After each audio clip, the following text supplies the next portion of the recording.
Good morning. BEd second year में हमारा subject है अंडरस्टैंडिंग ऑफ द सेल्फ।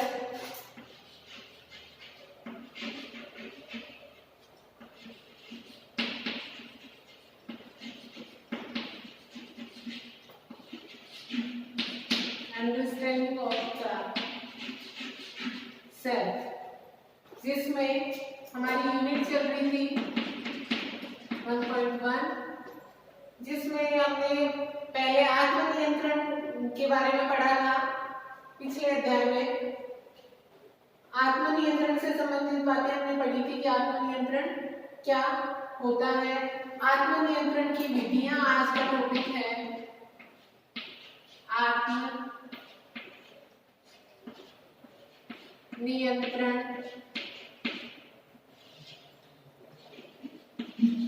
की विधियां, आत्मनियंत्रण की विधियां। आत्मनियंत्रण का महत्व हमने पढ़ लिया था।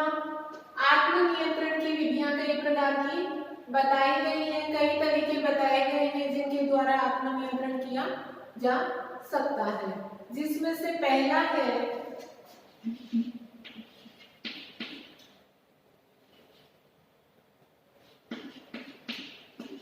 शारीरिक रोग। शारीरिक रोग के द्वारा, शारीरिक क्रियाओं के माध्यम से आत्मनियंत्रण की प्रक्रिया को अपनाया जा सकता है। जैसे मान लीजिए कि एक एग्जांपल लेते हैं हम कि एक स्टूडेंट है जिसने किसी दूसरे की कोई चीज ली है या किसी दूसरे से कोई गलती हो गई है। एक विद्यार्थी है, उसकी किताब नीचे गिर गई है, कोई दूसरा आता है वहीं से निकल कर जा रहा है और उसकी किताब के ऊपर पैर उसने रख दिया। तो जिस स्टूडेंट की बुक है उसको बहुत गुस्सा आया और वह खड़ा होकर उसके साथ मारपीट करने पर उतारू हो जाता है कि भाई तुमने मेरी किताब के ऊपर पैर कैसे रख दिया, ये मेरी किताब थी। तो जब जो सामने वाला स्टूडेंट होता है वह उसको मान लीजिए कि चप्पी दे देता है या उससे हाथ मिला लेता है या कुछ और इस प्रकार से उसके साथ मिलता है कि वह जो उसके अंदर जो झगड़ा करने की उस टाइम पे जो प्रवृत्ति आ रही है या मारपीट करने की जो भी उसमें प्रवृत्ति आ रही है उस पर रोक हो सके। तो शारीरिक क्रिया के द्वारा, शारीरिक रोग के द्वारा आत्मनियंत्रण किया जा सकता है। उसके बाद में वह अपनी किताब की ओर देखने लगता है कि हाँ ये नीचे गिरी हुई थी इसलिए इधर से जा रहा था तो उसका पैर रख गया था और वह उस किताब को उठा लेता है। उद्दीपन परिवर्तन,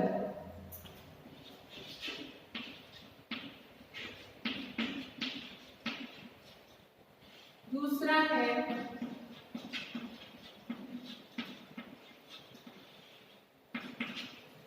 उद्दीपन परिवर्तन। उद्दीपन परिवर्तन के द्वारा भी आत्मनियंत्रण किया जा सकता है। उद्दीपन परिवर्तन को हम इस एग्जांपल के द्वारा समझ सकते हैं कि एक विद्यार्थी है, ठीक है, वह जब पढ़ने के लिए बैठता है तो उसको लगता है कि खेल में उसको ज्यादा इंटरेस्ट होता है, टीवी देखने में ज्यादा इंटरेस्ट होता है, गाने सुनने में ज्यादा इंटरेस्ट होता है। तो जब वह पढ़ाई करने के लिए बैठता है तो उसका ध्यान किधर जाता है कि मैं खेल लेता हूँ, मैं टीवी देख लेता हूँ या मैं गाने सुन लेता हूँ, कौन पढ़ाई करेगा। उसी समय उद्दीपन परिवर्तन की उसके मन में आता है, लेकिन यदि मेरे अच्छे नंबर आएंगे, क्योंकि देखिए उसके मन में उद्दीपन परिवर्तन होता है, यदि मेरे अच्छे नंबर आएंगे क्लास में मेरी तारीफ की जाएगी, प्रिंसिपल के द्वारा मुझे सम्मानित किया जाएगा, मुझे शील्ड दी जाएगी, मुझे ट्रॉफी मिलेगी, फिर उसका ध्यान किधर जाएगा, पढ़ाई की तरफ। तो ये किस कारण हुआ, उद्दीपन परिवर्तन के कारण हुआ कि उसका ध्यान कहीं और जा रहा था जो सही नहीं था। आत्मनियंत्रण में हमने क्या पढ़ा था, आत्मनियंत्रण में यही पढ़ा था कि सकारात्मक और नकारात्मक दो चीजें होती हैं। आत्मनियंत्रण के द्वारा हम कौन सा रास्ता चुनते हैं? जो सकारात्मक कार्य का होता है, जो अच्छे कार्य, जो सही कार्य होता है उसकी तरफ हम जाते हैं, और जो नकारात्मक पुनर्वलन होता है उस पर हम कंट्रोल करते हैं, आत्मनियंत्रण किया जाता है। तो उद्दीपक परिवर्तन के कारण क्या हुआ कि पढ़ाई नहीं करना, मतलब अगर कोई टीवी देखेगा या खेल कूद में अपना पूरा समय व्यतीत कर देगा तो क्या वो सक्सेस हो पाएगा? नहीं हो पाएगा। उसकी पढ़ाई बीच में ही डिस्टर्ब हो जाएगी, रुक जाएगी, वो पढ़ाई में कमजोर रह जाएगा, आगे वह नहीं पढ़ पाएगा। तो उसके लिए उसके मन में उद्दीपक परिवर्तन होता है। तो उद्दीपक परिवर्तन के द्वारा भी आत्मनियंत्रण किया जाता है। कि उद्दीपक परिवर्तन हुआ कि उसने उसका दूसरा पक्ष देखा कि अगर मेरे अच्छे नंबर आए तो मुझे ट्रॉफी मिलेगी, मुझे सम्मान मिलेगा, मुझे शाबाशी मिलेगी, तो मैं खेलता नहीं हूँ, या मैं मेरा ये जो भी पढ़ाई का काम है इसको पूरा करके उसके बाद खेलूंगा। तो उसने आत्मनियंत्रण किया और वह पढ़ाई करने के लिए बैठ जाता है और वह अच्छे से अपनी पढ़ाई कंप्लीट करता है। तो उद्दीपक परिवर्तन के द्वारा आत्मनियंत्रण किया जा सकता है। फिर है सामान्य स्थितियों का विकास।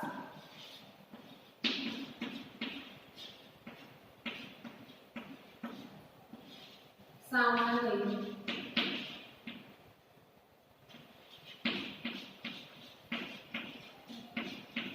स्थितियों का विकास। कि यदि व्यक्ति के सामने सामान्य परिस्थिति रहती है तो आत्मनियंत्रण आसानी से हो सकता है। यदि असामान्य स्थिति रहती है तो आत्मनियंत्रण करना मुश्किल हो जाता है। इसको हम एक एग्जाम्पल के द्वारा बताते हैं कि मान लीजिए एक व्यक्ति को 3-4 दिन तक भूखा रखा जाता है, फिर यदि उसके सामने खाना दिया जाता है तो क्या वह आत्मनियंत्रण करेगा कि मुझे इतना ही खाना है? नहीं, उसका आत्मनियंत्रण नहीं होगा। क्यों नहीं होगा? क्योंकि वह असामान्य परिस्थिति, असामान्य हुआ ना कि उसको 2 दिन तक भूखा रखा गया, उसके बाद में यदि उसे खाना दिया जा रहा है तो वह बहुत फास्ट खाना खाएगा, क्योंकि वह व्यक्ति 2 दिन से भूखा है और वह अपने आप पर कंट्रोल नहीं कर पाएगा। इसके विपरीत सामान्य स्थिति होती है कि रूटीन में उसको खाना मिल रहा है और मान लीजिए कि हाँ दोपहर में लंच का टाइम हुआ, लंच टाइम में उसको खाना दिया जा रहा है, तो क्या वह आत्मनियंत्रण होगा उसका? हाँ, आत्मनियंत्रण होगा, क्योंकि वह कौन सी परिस्थिति है? सामान्य है कि सामान्य है? वह सामान्य परिस्थिति है, तो उसमें वह अपने आप पर आत्मनियंत्रण कर सकता है कि हाँ मुझे इतना ही खाना है, मुझे इस टाइम पर खाना है, इस तरीके से मुझे खाना है। लेकिन जब यदि उसे असामान्य स्थिति में जब होता है, उसे अधिक समय तक भूखा रखा जाता है और तब उसके सामने यदि खाना लाया जाता है तो वह अपने आप पर कंट्रोल नहीं कर सकता है। तो सामान्य स्थितियां रखनी चाहिए। सामान्य स्थिति होगी तो आत्मनियंत्रण का विकास होगा, अगर असामान्य स्थिति होगी तो आत्मनियंत्रण का विकास नहीं होगा। फिर है भावनाओं पर नियंत्रण।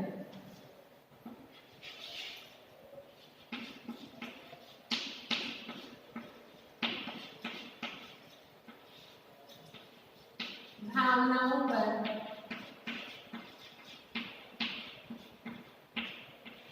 नियंत्रण।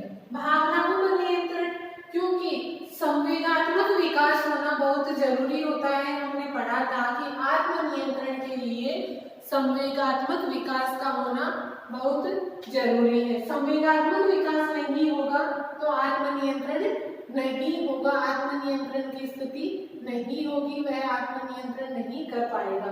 तो भावनाओं पर नियंत्रण होना जरूरी है। भावनाओं पर नियंत्रण होगा तो आत्मनियंत्रण हो सकता है या होगा। देखिए, मान लीजिए कि हम टीवी देखते हैं, टीवी में कुछ इमोशनल सीन आ रहा है या हम कहीं पर कोई प्रोग्राम देख रहे हैं तो उस पर कोई स्थिति ऐसी आती है, कुछ भी इमोशनल हम ऐसा सामने देखते हैं कि हमारी आंखों से पानी आ जाता है या रोने लग जाते हैं। तो कोई रोने लग जाता है, क्यों? क्योंकि वह उस टाइम में जो क्रिया वह देख रहा है उससे वह जुड़ा हुआ है कि देखो किस प्रकार से ये कार्य हो रहा है या किस प्रकार की ये क्रिया हो रही है, और उसको दुख का अनुभव होता है। इसके विपरीत यदि वह उस तथ्य को इस एंगल से देखें कि ये कार्य देखो कौन कर रहा है, या ये क्रिया किसके द्वारा करके दिखाई जा रही है, इसको मैं जानता हूँ, देखो इसने कितना अच्छा काम किया है। क्योंकि हम देखते हैं कि टीवी पे हम मूवीज देखते हैं, सीरियल देखते हैं या कहीं पर नाटक देखते हैं, तो क्या वो रियल होता है? वह रियल नहीं होता है, उसमें रियलिटी दिखाई जाती है कि इस तरीके से होता है समाज में। तो जब हम उसको देखें, उस आदमी को देखेंगे या उस व्यक्ति को देखेंगे कि देखो इस व्यक्ति ने कितने अच्छे से अपना रोल निभाया है, तो भावनाओं पर कंट्रोल हो जाएगा हमारा। और जो भी व्यक्ति या जो भी उसको देख रहा है, अगर वो रो रहा है तो वह नहीं रोएगा, क्योंकि वह दूसरे एंगल से उसको देखेगा, वह उसके साथ, उस किरदार के साथ भावनाओं में नहीं रहेगा, जबकि वह उसके उस एंगल को देखेगा कि देखो उसने कितने अच्छे से अपना किरदार निभाया, कितने अच्छे से उसने अपना रोल निभाया है। तो भावनाओं पर नियंत्रण करके हम आत्मनियंत्रण विकसित कर सकते हैं अपने आप, क्योंकि उस भावना का हमारे अंदर नियंत्रण हो जाएगा।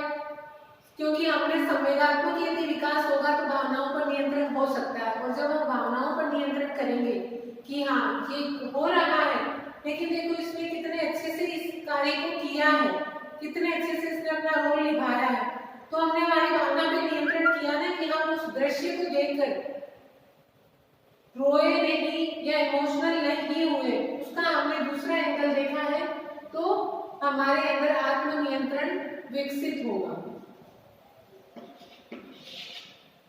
फिर है नकारात्मक व सकारात्मक व्यवहार का समन्वय।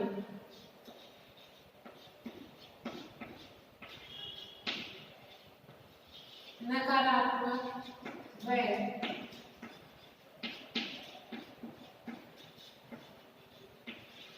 सकारात्मक व्यवहार का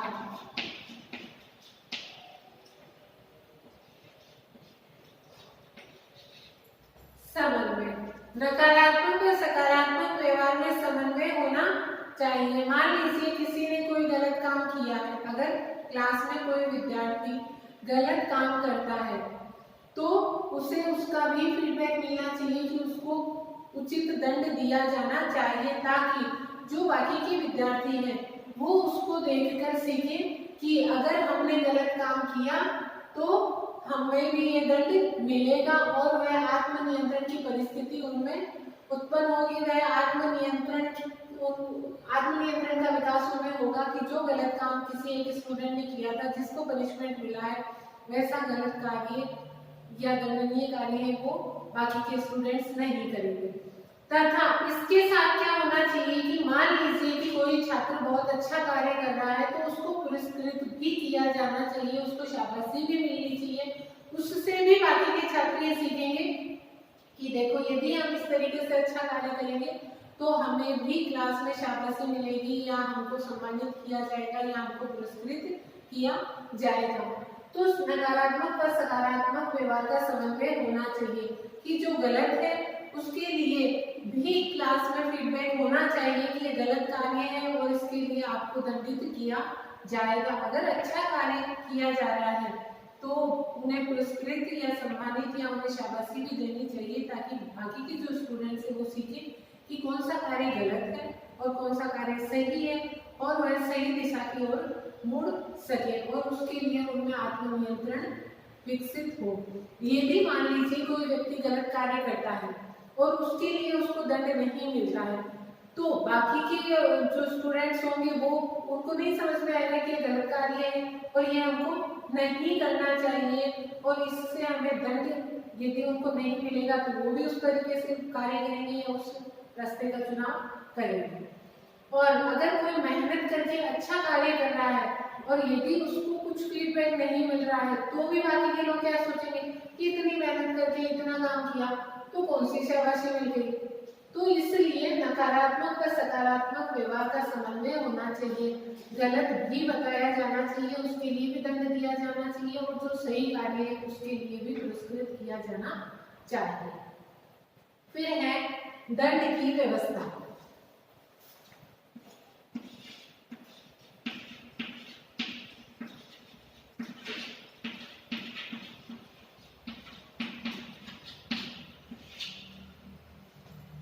दंड की व्यवस्था। आत्मनियंत्रण की विधियों में स्किनर द्वारा दंड की प्रक्रिया को भी स्वीकार किया गया है। दंड की व्यवस्था स्वदंड की व्यवस्था मानी जाएगी। दंड की व्यवस्था स्वदंड की व्यवस्था मानी जाएगी। इसे हम एक एग्जाम्पल के द्वारा देखते हैं कि घर में मिठाई पड़ी है और बच्चे को भूख लगी, तो उसने मिठाई के डिब्बे में से अपने पेरेंट्स को पूछे बिना मिठाई लेकर खा ली या चुपके से मिठाई चुरा कर उसने खा ली। लेकिन जब मम्मी को पता चलता है तो उसके लिए उसको दंड नहीं दिया जाता है, उसको डांटा नहीं जाता है। तो स्वदंड में क्या आता है कि कहीं ना कहीं उसको लगता है कि मैंने ये कार्य गलत किया है, पता चल गया है मम्मी को, लेकिन फिर भी मुझे दंड नहीं दिया जा रहा है। लेकिन मैंने कार्य तो दंड के योग्य ही किया था कि मैंने चोरी करके वो मिठाई खाई थी, मैंने पूछा नहीं था या मैंने बताया नहीं था। उसके लिए वह स्वदंड की प्रक्रिया को अपनाएगा। स्वदंड कि वह कुछ ना कुछ उसकी एवज में अपने आप को दंड के रूप में कोई कार्य वह करेगा कि अपने आप को वह दंड देगा उस रूप में कि मैं अब दोबारा कई दिनों तक मिठाई नहीं खाऊंगा, या आज मैंने चुरा कर मिठाई खाई है तो मैं 7 दिन तक खेलने के लिए नहीं जाऊंगा, या मैं 7 दिन तक कोई दूसरी मिठाई नहीं खाऊंगा, या इसकी एवज में ये जो भी पसंद का कार्य होगा वह नहीं करेगा। तो ये क्या हुआ, स्वदंड की क्रिया हुई कि उसने अपने आप को खुद दंड दिया है कि मैंने ये गलत काम किया था, उसकी एवज में उसके बदले मुझे दंड मिलना चाहिए था, लेकिन मेरी मम्मी ने मुझे दंड नहीं दिया है और मैं खुद इस कार्य के लिए अपने आप को दंड दूंगा कि मैं आगे से ये कार्य नहीं करूंगा और आज जो किया है उसका पनिशमेंट मेरे को ये मिलना है। तो उसके द्वारा भी आत्मनियंत्रण विकसित होता है। तो दंड की व्यवस्था होनी चाहिए। दंड की व्यवस्था में स्वदंड की प्रक्रिया स्किनर ने बताई है कि अगर आपने कोई गलत काम किया है और पता चला है सामने वाले को और फिर भी यदि आपको वो दंड नहीं दे रहा है तो आपको स्वदंड की प्रक्रिया अपनाओगे तो आत्मनियंत्रण आप में विकसित होगा। अन्य कार्यों को संपन्न करना।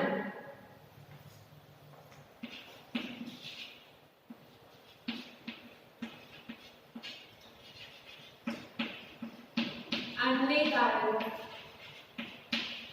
को संपन्न करना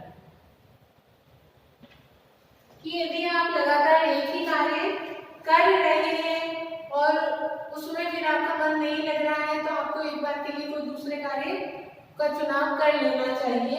जब किसी कार्य को करते करते व्यक्ति को थकान का अनुभव होने लगता है तथा उसका व्यवहार असंतुलित होने लगता है तब उसको ठीक विपरीत कार्य में लग जाना चाहिए कि जिसमें उसको थकान का अनुभव नहीं हो तथा वह अपने आप को संतुलित महसूस करे और इजी फील करे। जैसे कि मान लीजिए एग्जाम में बच्चे पढ़ाई करते हैं, कंटिन्यूस कोई बच्चा अच्छे नंबर लाने के लिए बहुत अधिक मेहनत कर रहा है, वह बहुत अधिक पढ़ाई कर रहा है, उसको 4-5 घंटे हो गए पढ़ते पढ़ते तो उसको बहुत ज्यादा थकान फील होती है कि मैं अब आगे नहीं पढ़ सकता हूँ, मैं तो बहुत ज्यादा थक गया हूँ, उसको वापस एनर्जी चाहिए। उसके लिए क्या करना चाहिए कि थोड़ी देर के लिए उसको एक ब्रेक लेना चाहिए, या तो वह कोई दूसरा गेम में खेल सकता है या कोई दूसरी अदर एक्टिविटी कर सकता है जिसमें उसको इंटरेस्ट हो।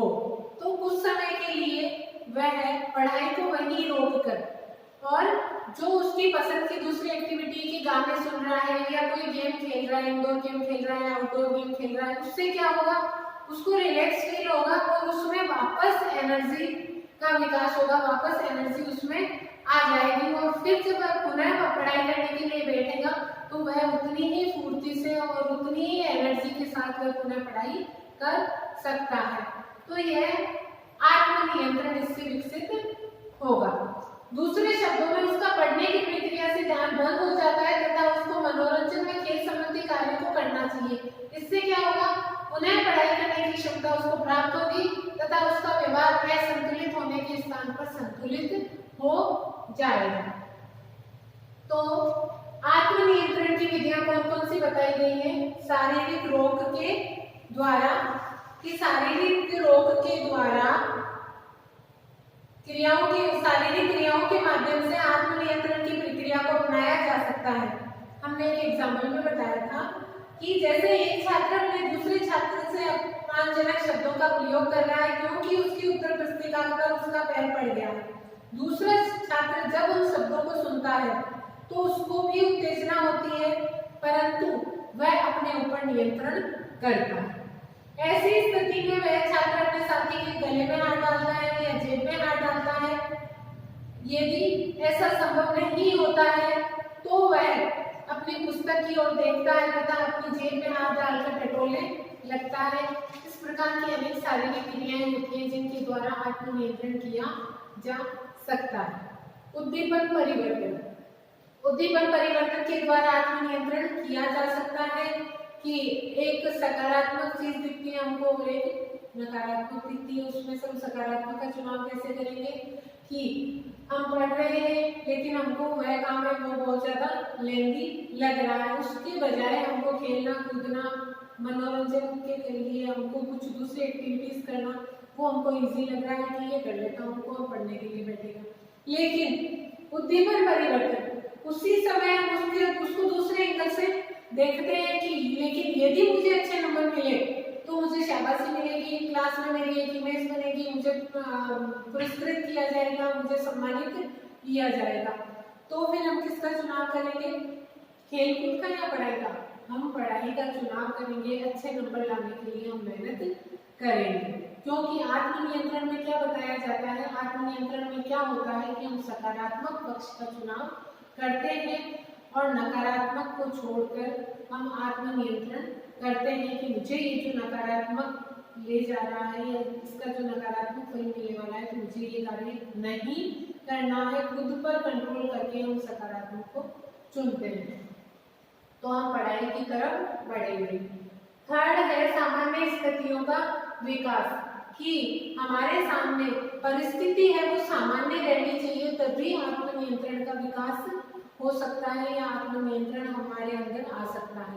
यदि असामान्य परिस्थिति होगी तो आत्मनियंत्रण नहीं हो सकता है। जैसे कि किसी को 3 दिन तक भूखा रखकर अगर सामने खाना दिया जाएगा तो वह कंट्रोल नहीं कर पाएगा। और एक व्यक्ति है जो 3 दिन में 3 टाइम खाना खा रहा है, अगर उसको एक समय जैसे मान लीजिए कि लंच का टाइम है और उस समय उसको खाना दिया जाता है तो वह आत्मनियंत्रण उसमें कंट्रोल करके अपने आप पर और फिर वो खाना खाएगा। और जो 3 दिन से भूखा है वो उस खाने पर ऐसे टूट के गिरेगा क्योंकि उसको बहुत भूख लगी है और वो असामान्य परिस्थिति होती है। और दूसरी क्या थी, सामान्य परिस्थिति की, उसमें वह कंट्रोल कर सकता है। फिर भावनाओं पर नियंत्रण। भावनाओं पर नियंत्रण कब होता है, जब हमारा संवेगात्मक विकास पूरा हो जाता है। संवेगों पर नियंत्रण, भावनाओं पर नियंत्रण होगा तो आत्मनियंत्रण का विकास हो सकता है। अगर भावनाओं पर नियंत्रण नहीं होगा तो आत्मनियंत्रण का डेवलपमेंट नहीं होगा।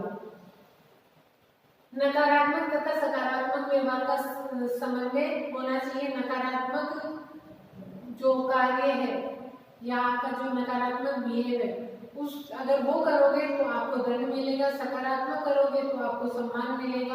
अगर ऐसा हम करते हैं कि जो गलत कार्य करता है उसको दंडित और जो सही और अच्छा कार्य करता है जो अपना बेस्ट देता है अगर उसको हम प्रोत्साहित करते हैं तो बाकी के जो विद्यार्थी स्टूडेंट्स होंगे उनमें भी वही भावना का विकास होगा और वह अपने आप पर उनमें आत्मनियंत्रण का विकास होगा कि इस व्यक्ति ने या इस बच्चे ने सही काम किया, अच्छा काम किया तो इसको पुरस्कृत किया जा रहा है और इसने गलत काम किया तो इसको दंड दिया जा रहा है तो मैं गलत काम नहीं करूंगा, वह अपने आप पर नियंत्रण करेगा। फिर एक दंड की व्यवस्था। दंड की व्यवस्था के अंतर्गत स्वदंड की प्रक्रिया बताई गई है। यदि स्वदंड की प्रक्रिया हम अपना लेंगे तो हम आत्मनियंत्रण कर सकते हैं।